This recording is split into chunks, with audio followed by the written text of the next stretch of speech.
So I already said on the channel, Yeah. just talking, that this new program from the ground up is based around my my feelings toward one Seth Rollins at WrestleMania, and feeling like, man, could Logan Paul have had a better dance partner, because he Seth Rollins Yeah, of course. was doing such great work. And so it inspired the concept of picking players, if you will, to put on your own personal team. And before we get to that picking of the players from existing teams, I just got to talk about this itty bitty thing that irritates me. And that is the concept of that promotion's wrestler. So for years, people would sign with WWE, and they would say, "Oh, that's a TNA wrestler," right? Or conversely, somebody would sign with TNA, and they said, "Oh, it's just WWE's cast-offs." Yeah. And what's always bothered me about that is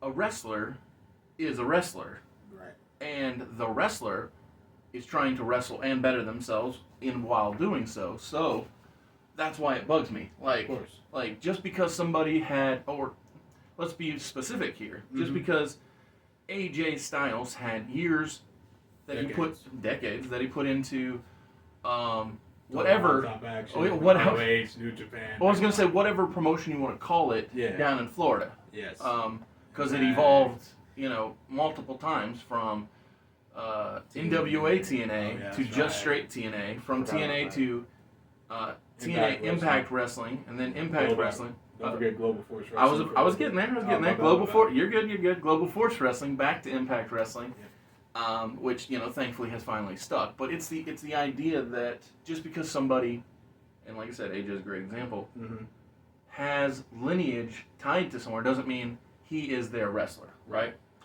A similar point to me can be made about, well, a lot of people, but I'll say Kenny Omega specifically, right? Yeah, good example. There were rumblings and rumors and questions like, is he a homegrown AEW talent because he was a former IWGP heavyweight champion? It was like, who cares? Yeah.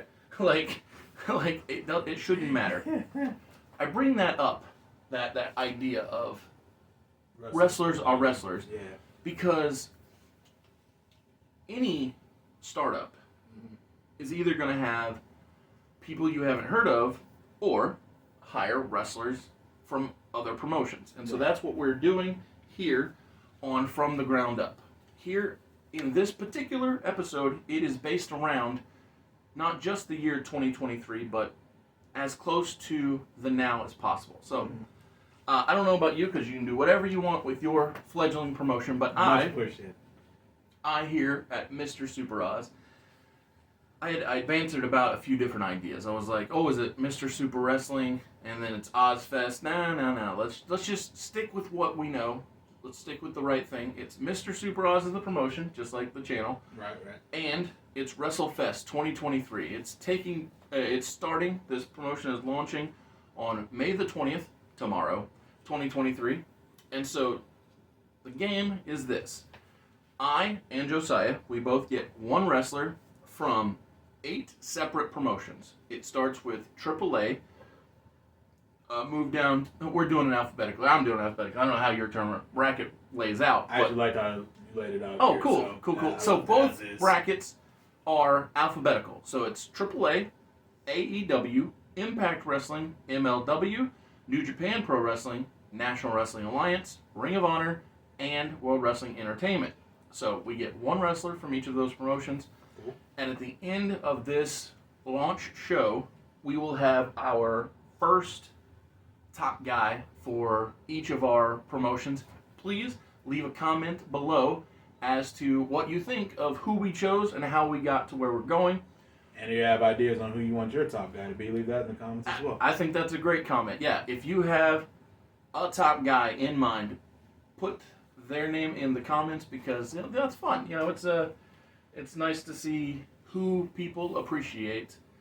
And my goal overall is to run this show monthly.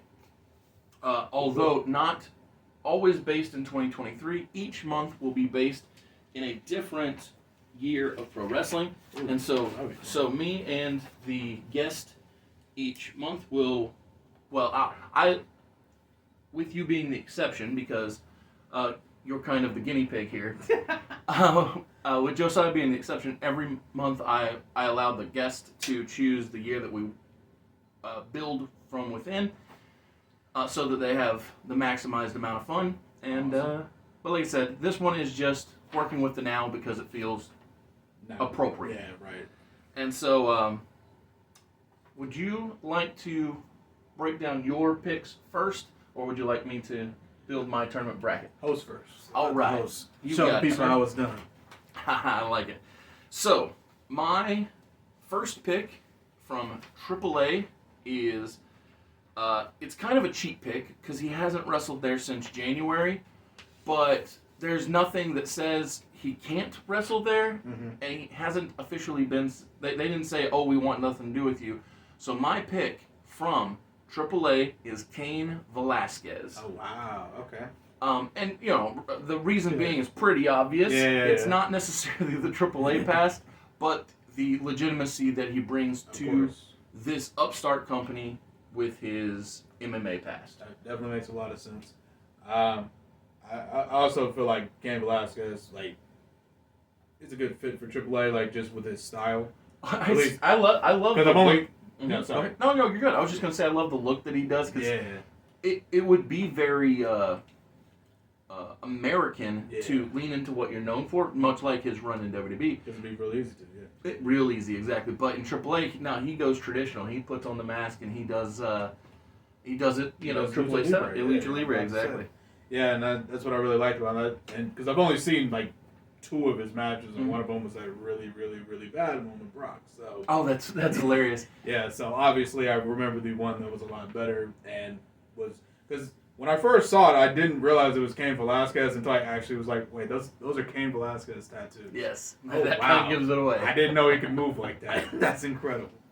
So yeah, definitely a good first pick. Thank you, sir. So I'll lay at my 8, and before I go over who wins and who advances, then you can do yours. Cool? Okay, works for me. All right. So my pickup from All Elite Wrestling is a home state boy, we'll put it that way, Michael Wardlow. And the reason I say Michael is because I have this Thing. preference Yeah, there it is. where I like for wrestlers to have a first and last name. I don't know, it just feels natural to me. And because Wardlow's first name is Michael, why not just lean into it? I actually thought it would have been fun had MJF needled him and been like, Mikey, Mike. Mikey likes it, you know, stuff like that. Oh, Max, you matched me in such a. Oh yeah, it would have been great, but hey, it's fine. Yeah. He was bad in other ways towards his friends, so way to go, Maxwell. Good job, Maxwell. Top hill. But my Impact pickup, Can't wait for this one.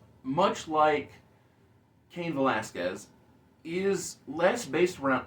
It's somewhat based around his Impact run, because he was a top guy, world champion. But it's a lot. To me, the reason I pick him up is due to his time in the Cruiserweight Classic. The first time I know you're picking. The first time I saw Rich Swann Yeah, buddy. wrestle in the Cruiserweight Classic, I was enamored. I was Yeah, like, blown this away, guy right? has major talent. Absolutely. Before that, I'd only ever seen him in squash matches. Yeah. He was a great babyface in peril, but I'd never seen him really put out any offense. And so when I watched the Cruiserweight Classic, which I don't know about you, but I've gone back and watched it at least 4 times. Watch it twice. It's stellar stuff. And usually I'm watching it again because I'm getting somebody into it for the first time, Right. which is always a nice feeling. Such a But good yeah. tournament. Oh, such a great tournament. But yeah, so that's why I pick up Rich Swann. Like I said, former top guy in Impact, but, you know, standout talent Good down job, in good job. Full Sail University. Yeah, I remember the first time I saw Rich. I want to say he was wrestling Neville in a match in NXT. Okay, yeah, And- that seems possible. And he actually had like a back and forth and like some banging theme music, and the crowd was like, "Can you handle this?" I said, "Can you?" And all night long, I was like, "Man, the crowd is vibing with this Yeah, guy." that's something I miss big time. Is Full Sail University, that crowd. Yeah. Speaking of crowds, did you watch Backlash? Yes, I did. That Puerto Rican crowd Rico was on my fire. God. Oh my goodness. Man, it's a crying shame. They're probably not going to go back there That- unless they get another $5 million. That is what I want from wrestling. Yes, is that energy, that, that and excitement. that's what I can't wait for All In. Oh my gosh! Like all in and what was it? Forbidden Door. oh, absolutely. So yeah, so two hot markets, Canada and England. Yes. Can't wait. Beautiful. But yeah, so my next pick, he is from Major League Wrestling, but again, he's more than just a Major League Wrestling competitor. He is a third generation wrestler. Wait. No, wait, yeah, because his mom's dad was a wrestler. Oh, I Yeah, keep so- forgetting that. I'm so Yeah. sorry. Oh no, Yeah. you're good. You're good. It's kind of like how Rocky, The Rock, Yeah. Dwayne, his Mikey pops. Maivia. Yeah, his pops was a wrestler, but his mom's dad was also a wrestler. Yes. Okay. But yeah, this guy is Baby Bulldog, British Bulldog Jr., Davey Boy Smith Jr. I just call him Harry Smith because my thing is I love legitimacy when it comes to wrestling, and so, like I said, Michael Wardlow. Now that's why I'm calling Harry Smith by his given name, Harry, instead of. I like Davey that he. Boy I like or- that he I like that he calls himself Davey Boy Jr. Yeah. to pay respect to his pops, but course. I want to. You know, he's Give him got his his- dad's last yeah. name. Just use your first name, Yeah, kid. makes sense. So, from New Japan Pro Wrestling, this is once again showing my love for the Cruiserweight Classic when I pick up the United Empire's T.J. Perkins. I respect that one. Which again, that's his real shoot name. I love it. I mean, Wait, it's his name is actually TJ. it's Well, those Thomas James. initials, Those initials, yes. whatever. And so when I saw that, I was like, yes, love Beautiful. it, big fan. And Perkins, shoot last name I'm too. about to say that's awesome. National Oh. Wrest. Go ahead. Sorry, real quick. Yes. How long has TJP been around? Because I feel like it's been a long time. You're gonna love this. So he was doing an interview. I believe it was with Chris Van Vliet. Oh, phenomenal interview. Where Chris asked TJ how it felt to be in the Cruiserweight Classic Mhm. when he was old enough and experienced enough to actually be in the WCW Cruiserweight boom. What? I know, exactly. So he's been wrestling since, I think, 98. Seriously? Yeah, and so he didn't get picked up nationally until TNA. So TNA had him working under a hood Yeah, a 'cause couple times over. Was He he Suicide? Well, before he was Suicide, he was Puma, and then he was Suicide, then he was Manic, and then as Manic, he unmasked to be TJ Perkins. Wow. I remember the Manic to TJ Perkins reveal. Yes. And Oh, it's I because didn't- Puma wasn't blatantly said to be TJ Perkins. Okay. That's what I did. And Suicide had, I don't know, at least a I'm half about to dozen, say 'cause probably. Chris Daniels. Oh, yeah. Kazarian. Oh yeah. Actually, I think all of Bad Influence and Pretty much anybody who was an X Division wrestler was Suicide at some point. at probably. some point, yeah. But the reason, like I said, the reason I pick up TJP, experience, Yes. big time talent, and he's just a guy that so I don't know if you ever watched 205 Live. Yeah, I did. So I Early days, I yeah. wanted that show to succeed. Yeah, me too. It was great. I was a big fan of a lot of the talent there, and it just felt like a big failure. Thus, that's Yeah. why I want him and Rich Swann to get Yeah, get the you'll push. see. You'll see in one of my picks, but I share your sentiment on that I one. appreciate it. Yeah, because the the love of wrestling. it's just beautiful. So my National Wrestling Alliance pick Yes. is not the sentimental favorite that I tend to go for, as with Brian Pillman on the T-shirt and Michael Wardlow in the tournament. Mhm. Because if I was to do that, I would have picked up Michael Hutter. Mm. Because Michael Hutter is from Dayton, Ohio, and he wrestles as EC3. That's right. He is an NWA now. He's their national champion actually. Wait, what? When did that happen? At least a month ago. Wow. Yeah, he was defending this past week against. Was it the person I picked? I forget who he's defending against. Okay. I'll be real with you. I forget. Yeah. I popped it on just because he got these weird tattoos, Yeah, new tattoo. like really big, fat, thick black ones, All right. I'll look it up. and like the one on his bicep looks like it's an upside down cross, and it kind of turns me off. but hopefully I'm wrong. Hopefully I'm wrong, and I'm misreading what I'm looking at. Yeah, I mean, you know what they say about control your narrative, so. But so the person I picked up was formerly known as Chris Masters and currently known as Chris Adonis. But in my promotion, in Mr. Super Oz Wrestling, and here at WrestleFest, he is going by his real name, Chris Mordezki. Mordezki? Yes, exactly. So, and the reason I pick him up is he's another one of those people that I feel like was a missed opportunity. Him, Carlito, Nick Nemeth, if Nick Nemeth would have been allowed to remain Nick Nemeth. I'm about to say, yeah. I think these are all guys in that. Oh, Alex Riley, he's another guy I thought should have been pushed. But that's some of the best theme music of that year. Oh, it's such good times. What the hell is this tattoo? He's got another big thick one on his back too. It's literally just 3 lines. Yeah, okay, that one It's his fingers, you know. Yeah, basically. That one makes a little bit more sense. Yeah. At least. Yeah, okay. Yeah, it's his hand gesture. Okay. I don't know what's going on with the arm gimmick Yeah, though. that's so weird. Okay. But my final 2 picks. My pick from Ring of Honor is 1/3 of the Embassy, and he is what I consider to be an underutilized piece of the Embassy. And that being, you're gonna tell me which is which, right? Oh, Bishop Khan. Okay. He is the thinner, taller, more cut, taller. I mean, his image is going to be up here. You'll see. Okay. But obviously you know Brian Cage. But the no shoe wearing. That's totally owned. Okay. Yeah, and the one I'm picking up though, Bishop Khan is formerly of Shane Taylor Promotions. Oh. Back when they were ruling the roost in the basically nobody's watching era. Yeah. You know, sad It face. sucks because I remember Shane Taylor's promotion because I did watch Ring of Honor and they were some of the best. Yeah, I didn't mean nobody, but it was very few people. Very few. Yeah, it was back when Ring of Honor was a sad time. Yes. Yeah. But my last and final pick, this pick coming from World Wrestling Entertainment. You may know him as Seth freaking Rollins or God's Final Gift, Tyler Black, but here in my promotion, he goes by his shoot name, Colby Lopez. Hey, Colby. Yeah. But yeah, that's my Elite 8. Love it. My guys that I'm building my first show and my promotion around. Yeah. So Seth was, just to talk about him for a couple seconds. Of course, He was my least favorite member of the Shield when they were in the Shield. And now, I mean, Moxley's obviously my favorite, but like he's now like my second favorite. Okay. And like I love all 3 members of the Shield.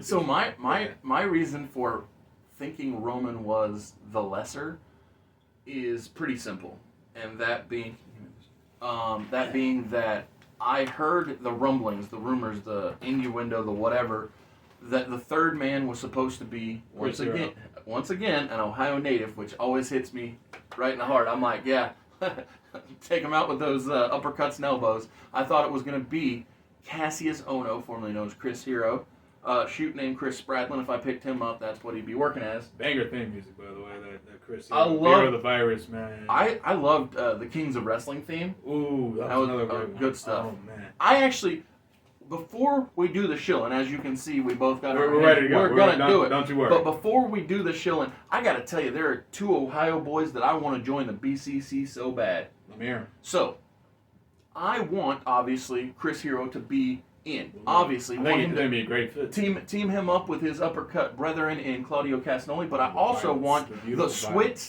I want the Switchblade Conspiracy to come back together, and I want Sami Callihan to work with Jon Moxley. Man, you and me think a lot alike. I'm just a fan of things that make good common sense. Yeah. I'm glad you know Switchblade Conspiracy. We'll talk about that more later on. Awesome. Okay, great but before Josiah lays out his Elite 8, the people he's building his promotion, you got a name for it? No, but I'll think of something. Cool. Before we go over the people he's building a promotion around, we got to tell you why this channel exists, and that is to sell graphic novels. My 68-page graphic novel, Everlasting Survivors, Volume 1, all day long. So, this is cover A by Jeff Hicks. That's cover B by Nick Crook. This is Jeff C cover, and this here is February Ferdien's beautiful E cover. There are, if you follow the link in the description, you can get yourself one of 5 covers. There are 2 poster options. There are shirts available, hats. Everybody who makes a purchase gets a sticker.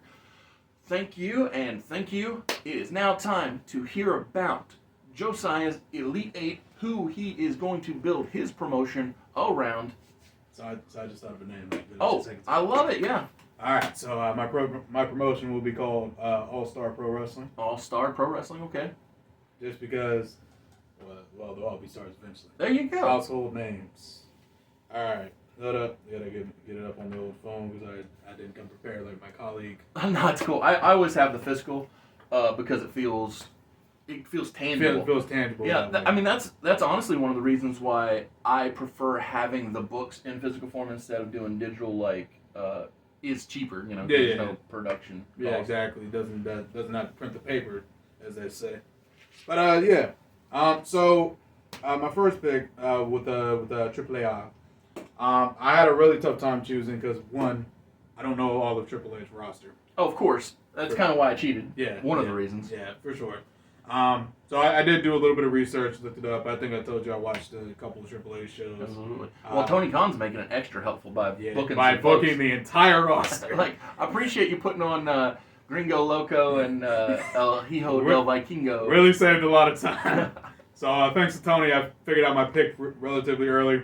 So I was teetering between Willie Mack or Bandito, but I decided to go with Bandito. Awesome. Just because I feel like Willie Mack is awesome and a wonderful wrestler. Absolutely. And if I had a night pick, he would definitely be in here. But since I don't, got to go with Bandito on this one. I think he incorporates the... Can I tell you a secret? Yeah. This ain't going to be the last episode of this. Oh, perfect. It's not a secret. We already gave that away early on. Yeah. Still. Good point. But yeah, so my goal is if I can get enough participants, so after every 6 months, then we start the cycle all over again. Swing back around. Yeah. Beautiful. But yes, at least for AAA, I decided to go with Bandito. I feel like he incorporates that promotion perfectly to a T. I don't remember if he's a former Mega Champion, but it wouldn't surprise me. Yeah, I'm about to say, it wouldn't surprise me. I'll see if I can find a shot with him with the belt. I'm about to say, perfect. Wouldn't doubt it. If he has, I'll throw up the picture now. And I decided for AEW, he's my favorite wrestler, so it'd kind of be hypocritical for me to not pick him. John Cena. No, Rey Mysterio. What do you mean? No, but my favorite AEW wrestler. My man Jon Moxley. Oh, that's awesome.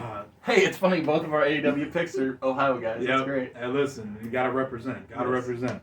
But yeah, obviously Moxley.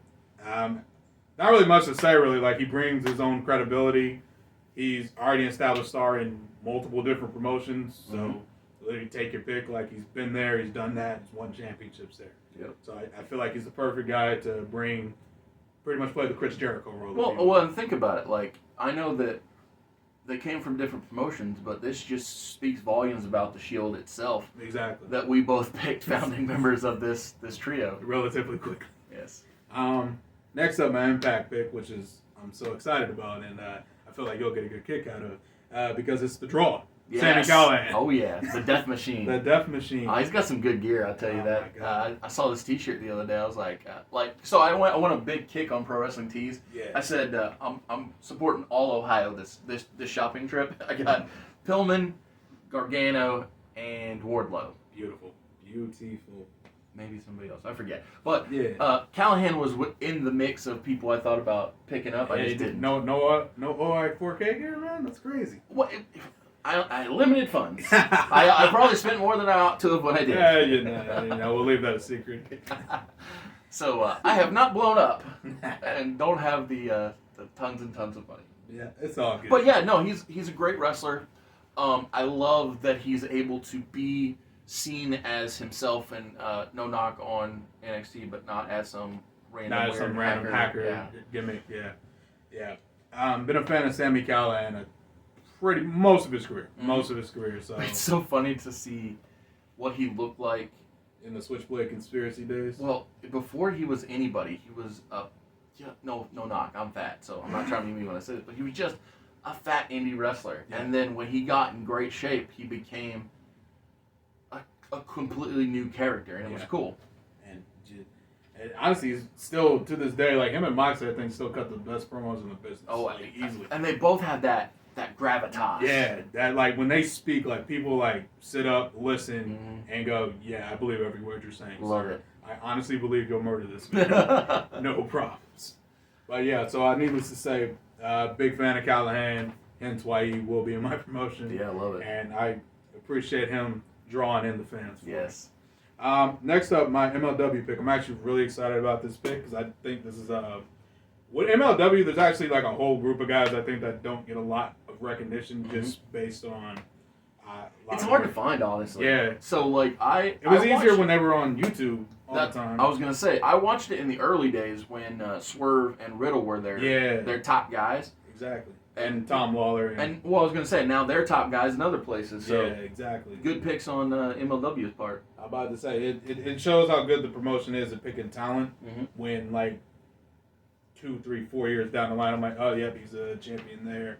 He's a champion there. Tom Lawler was the strong champion. Like probably 6 Have you months ago seen now. their line of action figures? Yeah, they've had. They look really nice. Really nice. Who did and they partner with? Because I can never remember the. I forget the company, but just the quality is top notch. Top notch. I actually think flashes it on sure. screen. Yeah, I'll pop up a shot, but I think that their Killer Cross looks better than some of the Karrion Cross stuff I've seen from WWE. Absolutely. Oh, but who did you pick? Oh, I'm so sorry. We're just praising MLW out here. I was about to say I picked without stealing their guy. I picked the most decorated MLW champion of this time, and that's Myron Reed. Okay. Three-time middleweight champion, longest rating middleweight champion, and I think he's a Rascal right now too. Yes, he teams a lot with Trey Miguel and not Nash Carter. Not Nash Carter. Zachary Wentz. Is that his name? That is his name. Yes. That is his name. Which is funny because he's also from Ohio. Yeah. I think both of them are. Pretty sure both. Yeah, I know Trey is. So Trey, well, the reason I thought all of them were is because I know they trained at Rockstar Pro Wrestling. Yeah. And they're former trios champions. But do you know what Rockstar Pro Wrestling's trio gimmick is? Because I was literally just talking to Ahmed about this today. No, what is it? It is such a good idea. If I could needle Triple H and get him to pick up an idea and just take it, it would be this. Institute trios titles. You got enough trios, do it. But then also, secondarily, steal Rockstar Pro's gimmick and have 2 of the 3 titles be silver and 1 be gold. Oh. And the reason being is there's always a team captain for the trios. So always a leader. Think about it like this. I used Legacy when I was talking to Ahmed, but even if we talk about today, if we talk about the Brawling Brutes, who's the gold champion? Sheamus. Of course. If we talk about the OC, who's wearing that gold title? By 1, AJ. Yes. And the list goes on. If it's Imperium, it's Gunther. Exactly. And so that's why I like the idea of having the team captain championship. I just thought it was It'd be real interesting for like a team like the Blackpool Combat Club. It certainly would. Wow. One, it also lends to storytelling when it comes to people on the rise.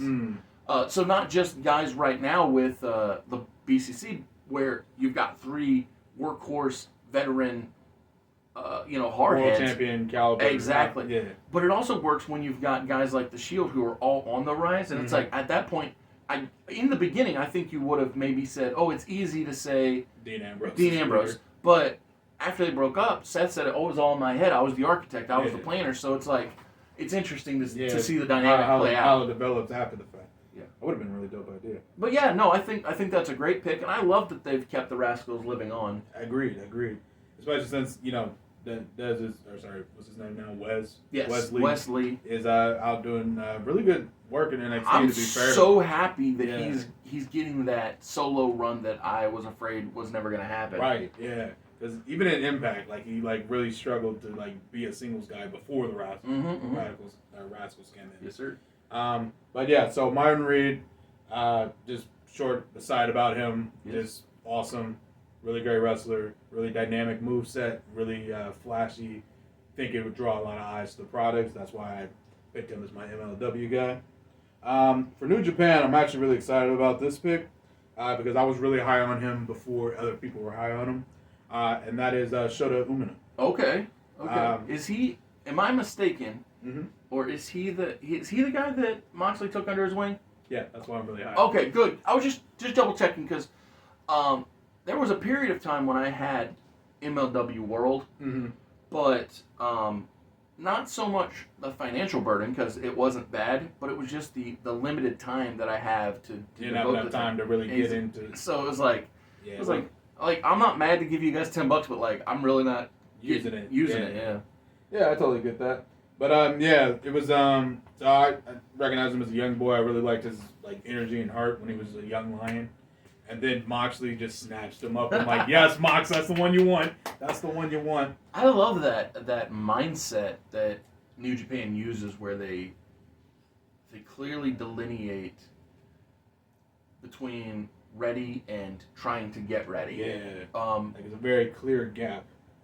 I think if the original NXT would have been honest with the viewer about people's preparedness in the case of Bryan Danielson, or the unpreparedness in guys like I can't even remember something Novak. He always wore white trunks. Yeah. Or there are lots of Eli Cottonwood. It doesn't matter which one you pick. I'm about to say 1/3 of the Nexus. There were tons of guys where it was like if you would have been honest with me and said this guy doesn't know what he's doing, but this guy he knows what he's doing, then I think it would have been more believable, well received because of the sincerity behind it. Whereas when you completely start the show with lying to us that a 10-year veteran is being coached by a guy with less experience than him, it's like, come on, guys. Less experience, let's be honest, at the time, seasoning. I wouldn't trust the Miz to coach me through a match back in, when did they do this, 2012? It was, I forget, I think it was even earlier than that. Like 2010 area? 10 or 12, yeah, 10, it was in that range. Got it. The only reason I'm trying to remember this because, like, I'm pretty sure Michelle McCool retired by 14. And I remember her being a coach. Yeah, she and Layla were coaches for another guy who didn't require coaching, that being Low Key, exactly, Cabal. Which I thought was a fine name. It wasn't the name that was the problem, it was the presentation. Yeah, definitely the presentation with him was the rough part.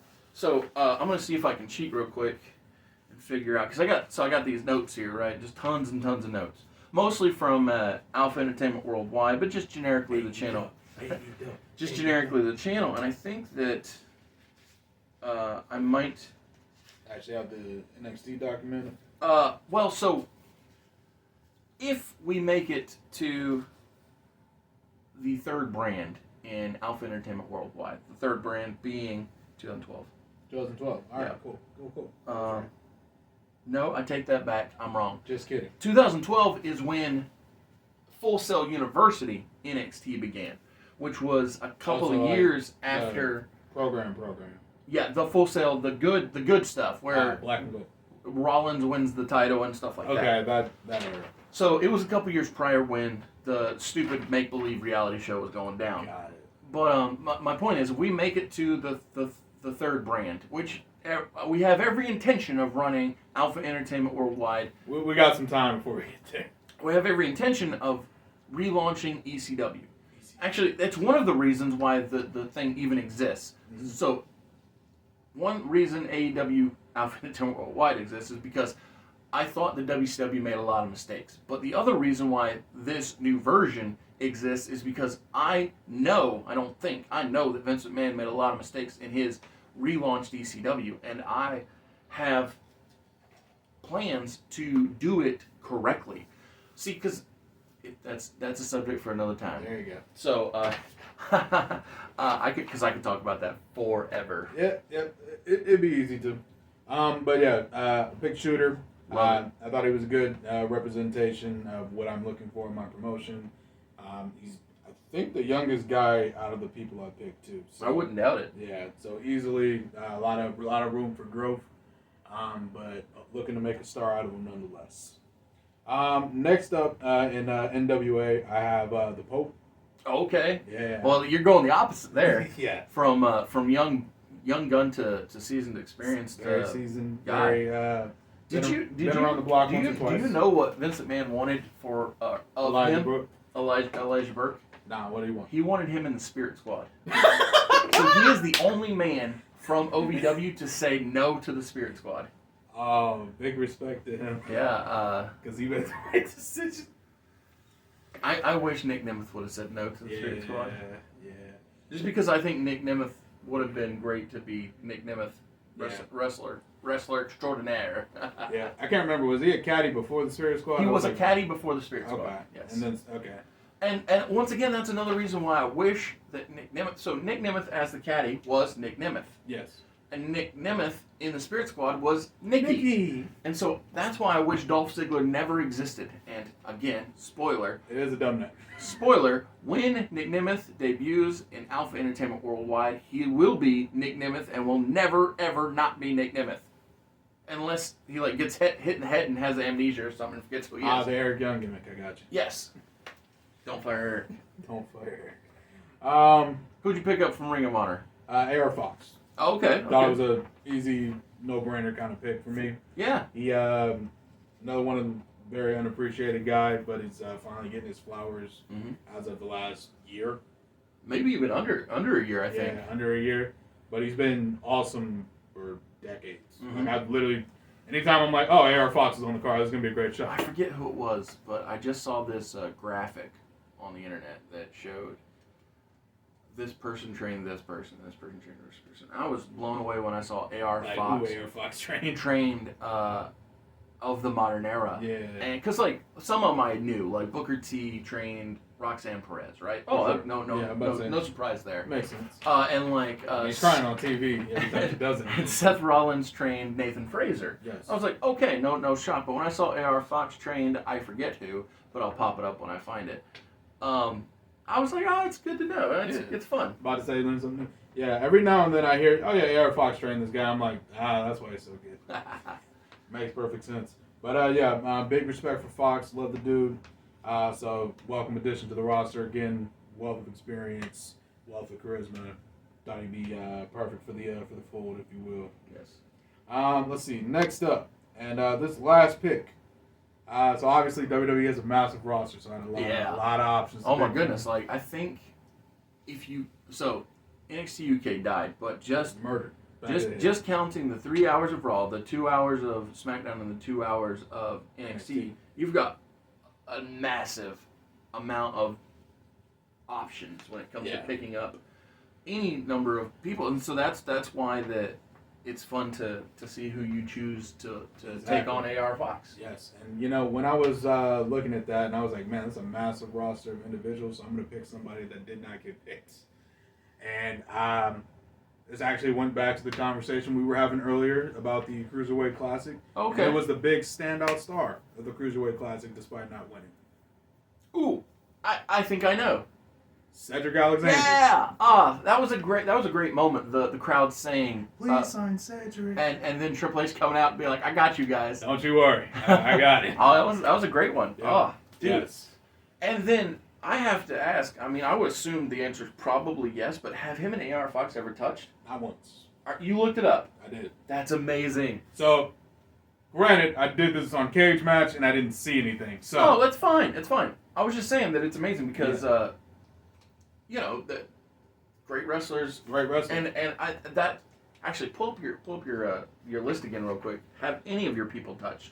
Just for curiosity's sake. I think Mox has wrestled Bandito once. That does seem right. Okay. Shota has definitely not wrestled Pope. Okay, yeah. Myron might have wrestled Callahan at some point. It's possible, yeah, especially in, let's say, Chicago. Yeah. Let's say Chicago. Well, even then, because, Myron was there in MLW when Sammy was in MLW. Oh, that's true, so true. The odds are there. It's possible, but yeah, it's fun because I can tell you for sure that the opening match of my tournament has not ever taken place. Cain Velasquez has never wrestled Michael Wardlow. But, house fight. Oh my goodness, yes, it sure will be. So if you remember, AEW had this gimmick that they ran where they had a worked shoot fight between Jake Hager and Wardlow. Yes, I do remember this. So I'm not saying I'm going to mirror that. But it's going to be similar. But this, in my mind... Did they do that in a cage, too? They did do it in a cage, yes. Was this during the pandemic? Because I don't remember It was. people. Yeah. Okay. Yeah, it was just the wrestlers. Got it. My point is, because Wardlow is out of his element, he loses to Cain Velasquez. And Cain advances on in the tournament because he is a bona fide killer. Well, I mean bona fide professional fighter. There you go. Because I guess he missed. Yeah. Yeah. I wasn't going to say anything until after, and I was like, all right, we might have to cut around that. I caught it. I caught it. So, next up, we have... Oh, that was a mistake. Don't worry, happens to the best of us. Yes. So, next up, we have a contrast in styles. The catch wrestling stylings of Harry Smith versus the unpredictable high energy action of Rich Swann. And with this one, I go with Rich Swann winning. Okay. Because I forget who it was who said, but never bet against an underdog. Mm-hmm. And Rich Swann is able to come out victorious and get the victory over the stronger veteran of Harry Smith. The reason I did it is what? I was just curious. Do you know who's been around longer? I don't, but I'd say they're reasonably equal. I'm about to say I feel like they're neck and neck experience. Yeah, but still should literally just be a like clash of styles, Absolutely. not experience on Yes. this.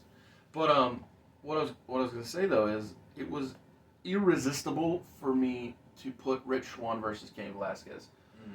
Because I was afraid that if Harry would have won over Rich, it would have been just a repeat of Wardlow and Cain Velasquez. Fair. And so I was like, it's irresistible for me to do Rich Swann versus Cain. So moving on back to the opening round, T.J. Perkins takes on Chris Mordetsky, and Tough last name, I know. yes, and as much as I love T.J. Perkins and I appreciate his work, he does not and cannot overcome the strength Of the Adonis. of the Adonis, and the reason being is, again, I'm trying to put variety within the tournament, and I thought that if TJ would have overcome Chris, then it would have been very similar to how Rich did with Harry. A lot of athletes there, so that makes sense. And so I'm trying to keep things Diverse. diverse and varied and fresh. Gotcha. Speaking of fresh, we have Bishop Khan taking on Colby Lopez, two guys that when you think Ring of Honor, it is easy to think of these people because the Embassy is a faction that has lived through so many generations of Ring of Honor. I feel like most of it. Absolutely. And when I think of Colby Lopez's time in Ring of Honor, I always think of the Age of the Fall. And I also like that him and Jimmy Jacobs carried on the Age of the Fall in Wrestling Society X. Yeah. That short-lived, ill-fated promotion, which we're going to both try and do better than. I mean, it ain't going to be hard. I'm about to say that's a low bar we're trying to reach, but yeah, we got it. But in this case, I had to go with Colby Lopez. Again, the whole theory of the show hinges upon his big-time talent, and so I have Colby advance on into the quarterfinals. Yeah. Yes, quarter. And so now that we are at my quarterfinals, let's see who moved on in Josiah's promotion from the opening to the quarterfinals for him. So, kind of similar to Oz, I did put a lot of thought into this, but then I also thought, what matches do I really just want to see? Oh yeah, you've got to think about it like that. Sometimes it's good in a tournament to work backwards. It's like, who do I want to win? Okay, then who do I want them to wrestle? Exactly, yeah. And that's kind of what I came down to. So I did pick my 8, but then I looked at my 8 and go, okay, who do I want winning this tournament? What would be the best outcome for this new promotion? Mm-hmm. So, with that in mind, with my first match, Bandito versus Mox, it has to be Mox. Of course. It's the only right answer. Yes. And this is no knock on Bandito. He's phenomenal.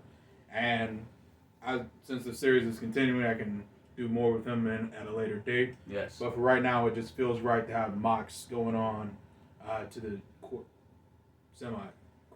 Yeah, quarterfinals. The semi are the one before the finals. Got it. All right, we got there in the end. So quarterfinals there. So obviously, for fun's sake, it's Switchblade Conspiracy in the semifinals. I'm gonna have Callahan versus Mox. So Callahan is gonna go over Myron Reed. Okay. Again, same thing. I love Myron. He's Of course, awesome, of course. and I'll do more with him later. Yeah. But for Not right more now, of it's a lot more fun to have Mox versus Callahan. Yeah, I agree. So good fun there. So these next two, I did a lot of soul searching and trying to find in my heart what is the best answer here. And I've decided to obviously have Shooter go over the Pope, despite his years of experience. Sure. I feel like Pope is also getting up there in years. Absolutely. He's a veteran in the game. He's been around for a while. I think a few decades. Yeah, when you think about the future, it's hard to not go with the young gun. Exactly. So to deny Shooter in this moment feels like the wrong answer to me. So I have him going over the Pope there. I understand that. And then this one I didn't.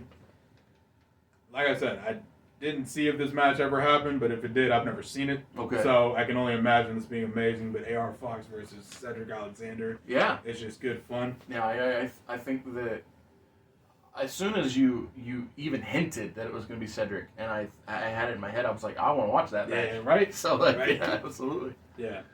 So high flying banger, obviously, but I do have Fox on over. Yep. I feel like he would use his experience. Yep. It makes sense to me, too. Yeah, especially since they have similar styles. Mm-hmm. So I feel like him going over in this scenario just makes the most sense. Yeah. To me, when I imagine this match in my mind, it's a respectful match, and afterward, AR Fox would shake Cedric's hand. Cedric would raise his hand in victory and wish him all the best as going it sounds forward. like something they do exactly. Yeah. So, yeah, no, I'm all for your bracket, your tournament. I think that it feels good. Thank you. Same to you, sir. And so, And what's up next? up next we have Cain Velasquez taking on Rich Swann. And Rich Swann is, if I could book this, he is going to come out of this with a busted nose, black eye, barely limping along. But the important thing is that he does get the victory because to me, again, it's that whole you can't bet against the underdog, right? Yeah. And what does Cain Velasquez win by winning this tournament? Like we know he's amazing, but if he wins, it's like, oh, well, we saw that coming, right? Yeah, Whereas if he loses, it's like, oh my goodness, I can't believe it. Rich Swann did the impossible. Mm. And here's the other crazy thing: by him going into the finals, by facing Harry Smith, much bigger than him, beating Cain Velasquez, who is a known commodity, who is busted his face up, hurt his body galore. He's going into the finals as the walking wounded. For sure. And who is he going to face? Is it going to be Chris Mordetsky or Colby Lopez? Well, this match of Adonises, this match of guys who are just cut out of granite, it ends with a curb stomp. Oh, we're singing this song, yeah. And Colby Lopez goes on to the final to take on Rich Swann here at Mr. Super Oz Wrestling, at Ozfest, at WrestleFest, whatever you want to call it. The final to crown, MSO's first champion, Mr. Super Oz first champion. It's going to be Rich Swann versus Colby Lopez. And if you don't mind, I'm going to go ahead and lay it on out right now. The winner and the first ever champion of Mr. Super Oz Wrestling is Rich Swann. Wow. I know that the show happened because of my respect for Colby Lopez, Seth Rollins, but once again, just like the idea of my booking behind Cain Velasquez, is I'm using Cain's credibility, I'm using Colby's credibility, and I'm using Harry Smith's credibility to give that little extra push to Rich Swann and make him our first Mr. Super Oz wrestling champion. And I'm doing it because I loved his victory when he won the Cruiserweight Championship on 205 Live. I loved his heart, his passion, his commitment to the sport, and his love that he demonstrated to the fans. But like I said, I'm using the notoriety of all his opponents to help elevate him just that little bit more. Get that extra notch. And the beautiful thing about picking Rich Swann as the first champion is whether he drops the title to Colby Lopez in the future when he can't stand the fact that he wasn't the first champion, he goes ultra nasty, vicious heel, or if he loses to Cain Velasquez in a fight that he to the death. that he just can't overcome. Yeah. Regardless of how he loses the championship, he will A, forever be the first, and B, he will be that forever underdog. That guy that is smaller in stature but great in heart. I like that. So yeah, that's why I made the decisions that I did. I'm not mad at that at all. And so now it's time to hear about who wins out of your what is it? So I know it's Sweet 16, Elite 8. What is the nomenclature? What is the Final Four? Final Four. There we go. I knew that there was a nickname for the four. It's Yeah. always a nickname. Well, since it's Mox and Callahan, obviously, There got to be blood up in here, Oh, right? it's got to be blood. Gotta be blood. Honestly, if they're not bleeding already, they will be in this match. Yes. Yeah, since it's Mox and Callahan, I just have the picture in my hand. We're like, yeah, can we just have a death match? I'm like, yeah, I don't give a shit. Yeah, exactly. Yeah, go for it. So, yeah, I absolutely imagine them just So I very much see myself in that. wheelhouse. Well, what I was going to say, in that style of being a booker, where if the talent come to me and they say, hey, man, I really like X, can we do that? I'll be like, yeah. I'm glad that you're happy. I'm about to Please say, execute. please enjoy yourself. Yes. As long as no one dies, I don't care. Exactly. But yeah, I imagine them absolutely brutalizing each other. I'm talking like some CZW ultra violence nonsense, GCW, etc. Pick your hardcore promotion. I got to talk about there. GCW just for a second. Go for it. I think that it is potentially the most intriguing promotion. I won't say the best or the most extreme, but it's the most intriguing promotion. I'm about to say, I have a lot of good fun watching because I just pick up shows here or there, but I love, Well, I can't say their name, but Ali Catch and Effie. oh, sure. I love So- the fact that Masha Slamovich is the champion. So what I was going to say is I think GCW is the most intriguing due to, imagine a world where Extreme Championship Wrestling not only ran Extreme Championship Wrestling shows, but they sponsored Blue Meanie once a year doing a spring break party, right? Yeah. And then after that, imagine once a year, or multiple times a year, Yeah. ECW promotion sponsored Taz putting on worked shoot fights, right? Okay, I get what you're doing. And then occasionally, I think it's yearly actually, ECW then would sponsor Leia Meow and who was the other one? I forget. Anyway, and they would have a yearly celebration themselves. And so yeah, because we don't really have a big gay brunch in the 90s. but right. I get That's your why point. I was picking the HLA. Gimmick. Yeah, I got you. But my point is, I feel like that the GCW is very intriguing with their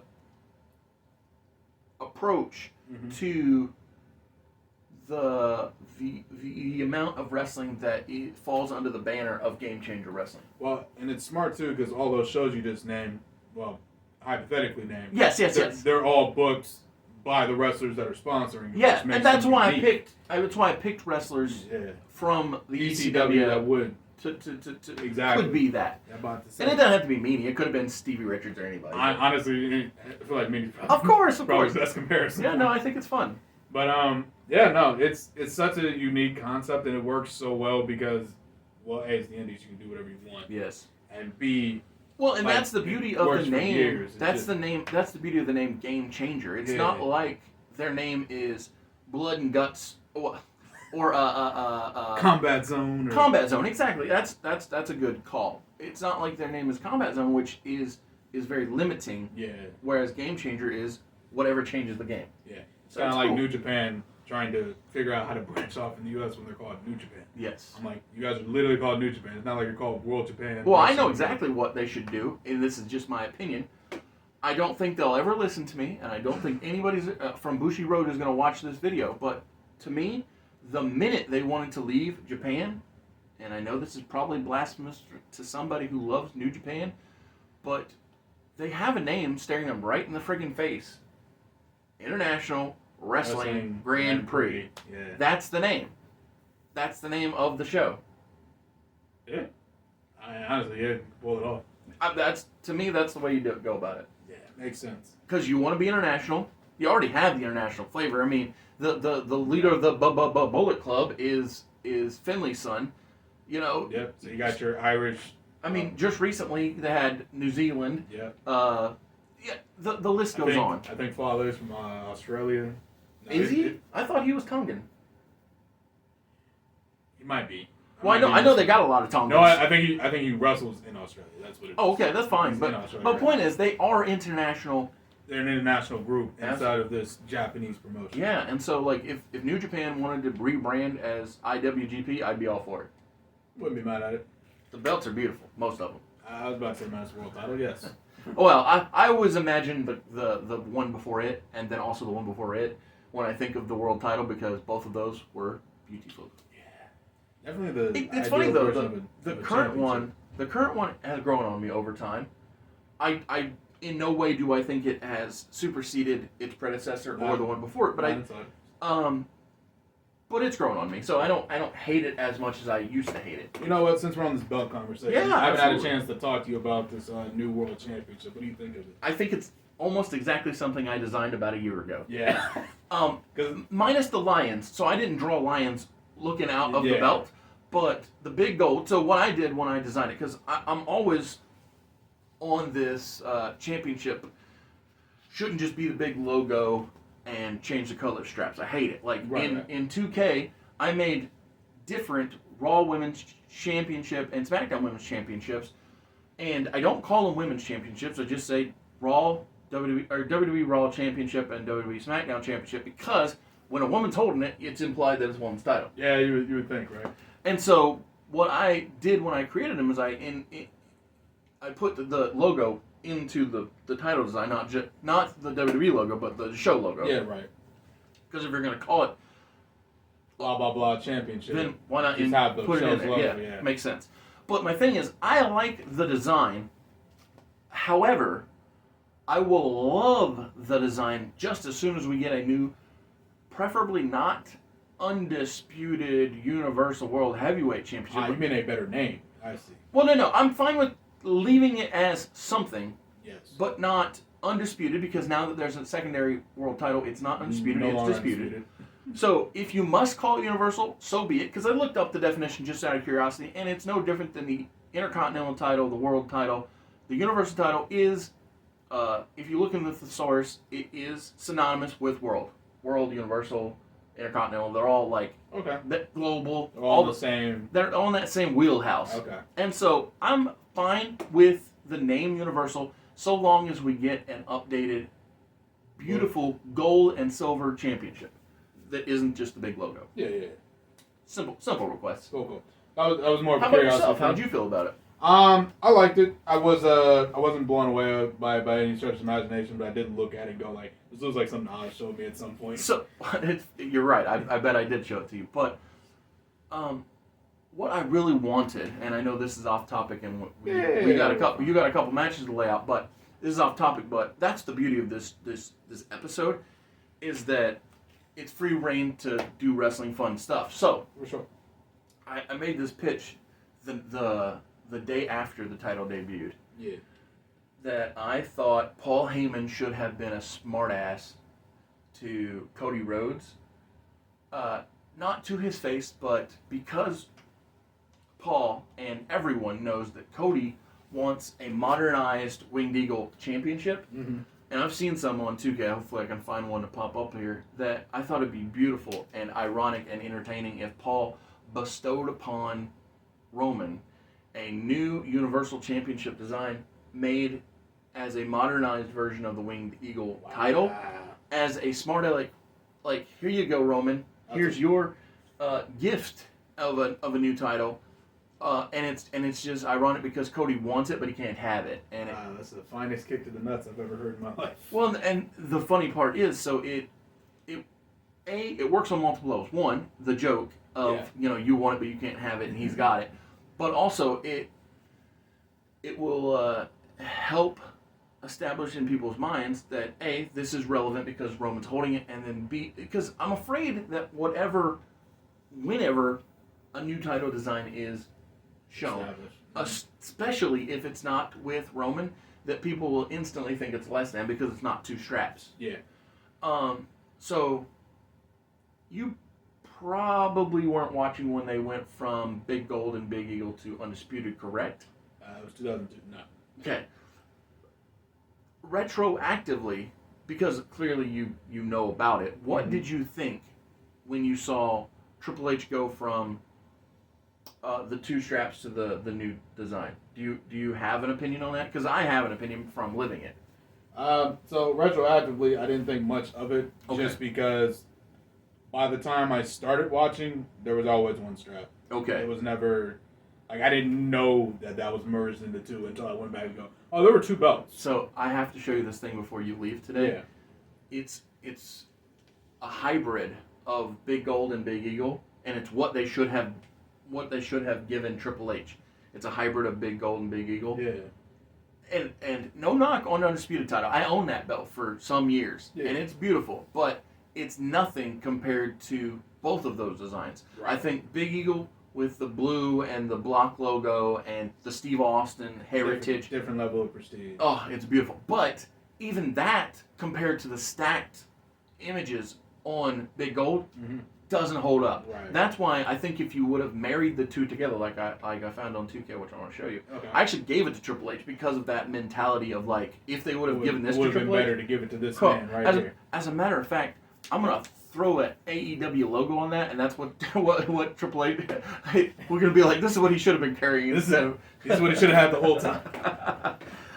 If I can find it on the internet, for sure. Or I might just take a picture. But anyway, we're totally off base. But yes, I like the new title design. Yeah.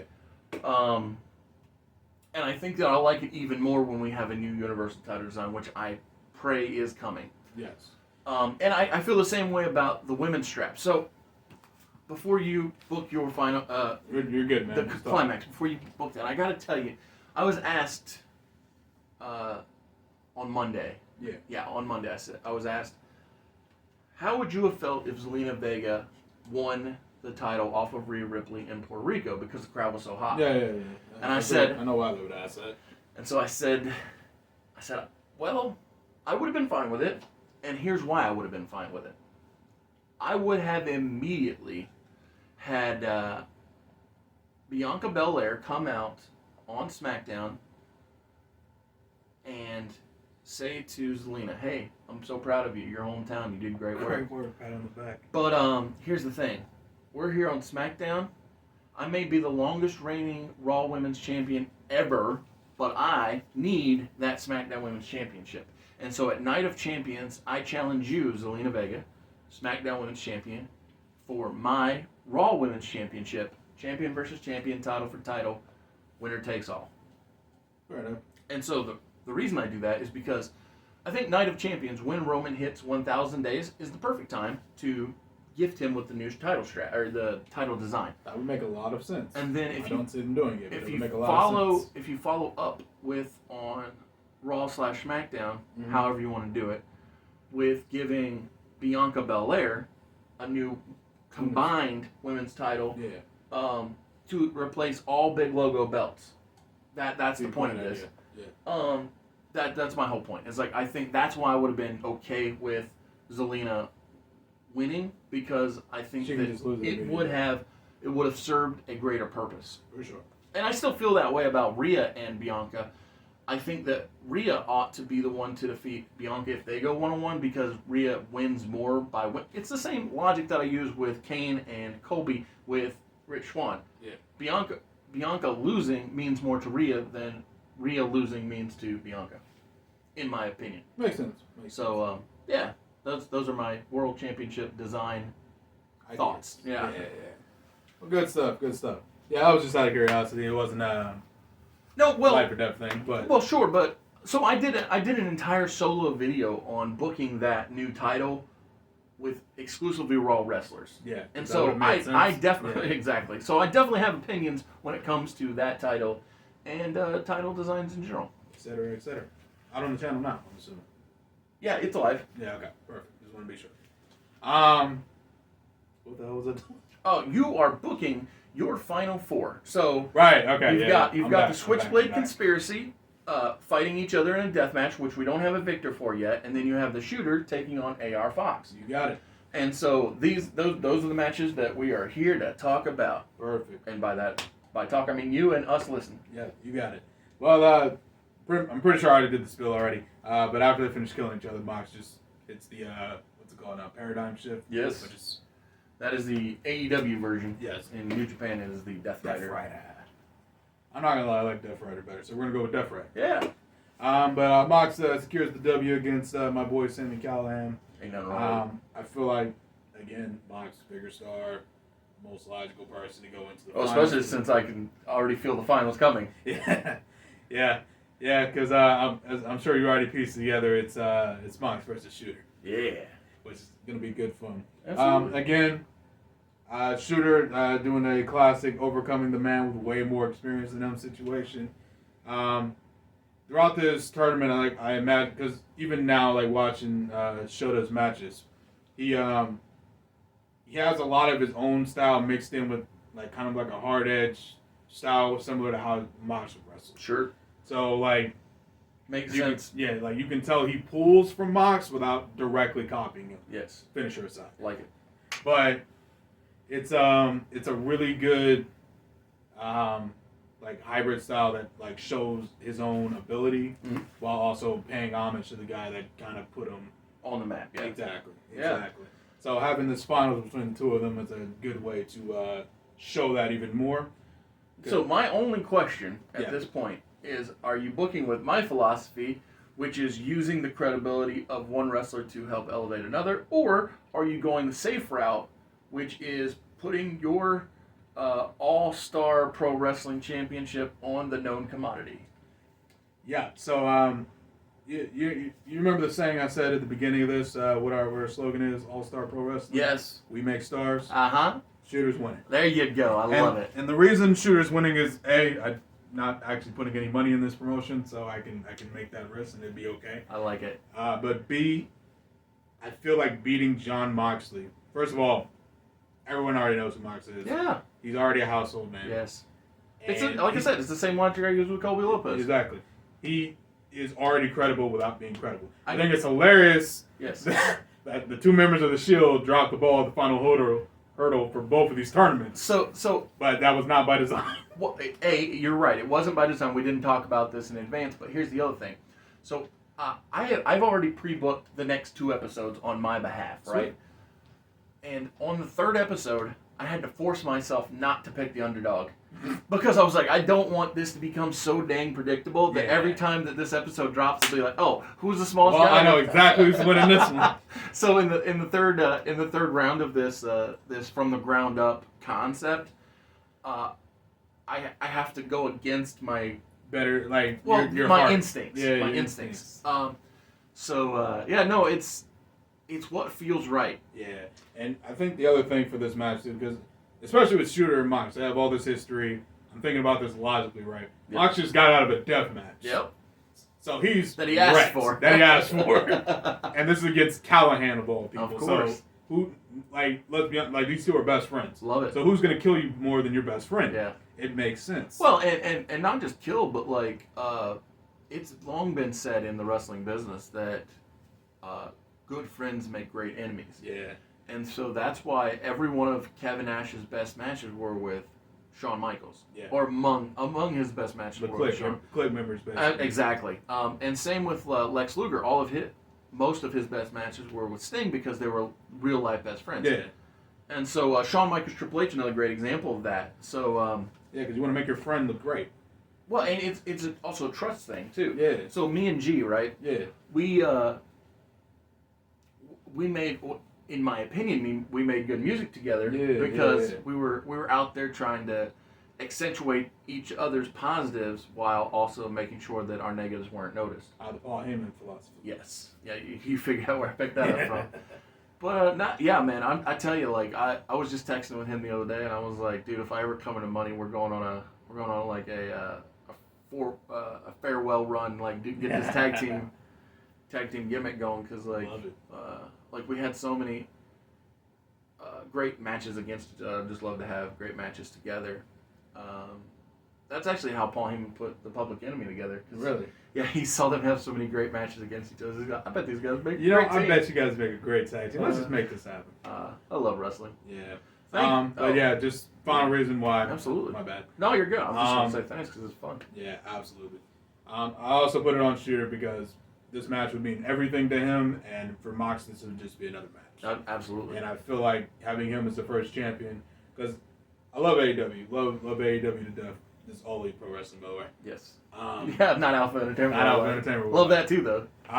But I get why they didn't go with Hangman at the time, but I feel like it would have been really cool to have Hangman as the first champion, and then see where he goes from there. Now again, I know why they didn't do it, but can I tell you what I'm afraid of if Hangman would have been champion? What? It's not bad matches because he don't give. Yeah, us I'm about those. to say he doesn't know how to do that. No, I'm afraid that they would have had a hard time setting up great feuds. Mm-hmm. Whereas with Jericho, it was so easy to just one after the other, just set him up and knock him down. Yeah. Again, I'm not saying he couldn't have done it, but knowing what we know from his early run, Mm-hmm. he grew so much, Hangman. He grew so much from that beginning to when he finally was crowned. Yeah, and then even after, honestly. Yeah, and I think looking in hindsight, as I'm looking at this as where he is now and not where he was then, type of thing, which is fair. And so that's my only fear, is that it would have been harder for him to have those engaging feuds. But no, I love Hangman. I love his victory, and I actually like a lot of his defenses. Mm-hmm. The only beef I have with his run is I feel like that he should have retained over CM Punk. I agree. Especially in hindsight, but even at the time. Even before Punk got hurt, I was like, I don't like Punk being world champion. And I'm not saying he could have never done it. I agree. I feel like that was the wrong. I'm with you. Well, especially because at the time, like, I don't know if I had this in my head. I don't even know if I ever told you, but like at the time, like when Hangman cut that promo, I was like, oh, is Punk secretly a heel? And he's just been effing with us this whole time. I always believe there's a chance CM Punk is the bad guy. And it's because of yes, it's bad audio, but it's that infamous moment where he wins the Ring of Honor Championship and he reveals to the audience that he was the devil all along. And it's like, that's my preferred CM Punk. Yeah. Is I'm the bad guy and I've been lying to your face. That's it. I've been the bad guy this whole time. I've literally, in some cases, been telling you I'm the bad guy. And you still eat it up. Yeah, so, no, I would have preferred that, personally. Yeah. I just feel like it would have been a better story, but now, with hindsight, I know that, I guess, Punk didn't take kindly to that, and whatever, Boo-hoo. yada yada. Yeah. And I've met Scott Colton, and I like Scott Colton. Agreed. You met Scott Colton? Never met him. Okay. But I like him. Okay, cool. I was just going to say. Most of that last part. Yeah, no, but he's a good guy. From all accounts. I've met him more than one time, and every time he's been, nice. Not that I've met Punk and he's been mean. Right. Actually, every wrestler I've ever met besides Brutus Beefcake and Greg Valentine have been cool. They were fine. They were just preoccupied. Yeah, busy. They were just in their own headspace. Like Beefcake was glued to a cell phone, and Valentine was conversing with his old buddies. Got it. But yeah, no, I've never really had a bad experience with wrestlers. It was awesome. Yeah. All the wrestlers I met were cool. I think who's the first wrestler? Kurt Angle. Oh, that's what's up. Which was dope. He was so awesome. I distinctly remember this because he signed it and he was the nicest guy ever. And then we took the picture. Of course, I had my eyes closed. Yeah. And he said, "Don't worry about it, kid. It happens to the best of us." Yeah. I'm like, Kurt, you're awesome. Oh, he's so great. So awesome. But yeah, thanks Thank so much for having me on, man. Dude, this is a great pilot episode. One of the main reasons I wanted it to be me and you is because we got that, not only that rapport, but that in-person interaction. Because every version of this in the future, most of them at least, will be virtual, and it's a little harder that way. Because that few second delay. But at least this way, everybody can get the feel for what I'm going to ask of them. When it comes to it, because like next month's episode will be with Etep Wakuian from the Place to Be Reviews. He has chosen 1997 to be the year that we pick from, and so with that being the case, we both get 2 wrestlers from each active promotion to draw from. That's what the active promotions are, sir. It'd be WWF, WCW, ECW, and New Japan Pro Wrestling. Love it. And so, with that teaser out of the way, I would like to thank you for watching. Tune in Monday for Monday Movie Mayhem. See you next Friday for Alpha Entertainment Worldwide as we continue on our road to SummerSlam. Thank you again, and later. See you guys.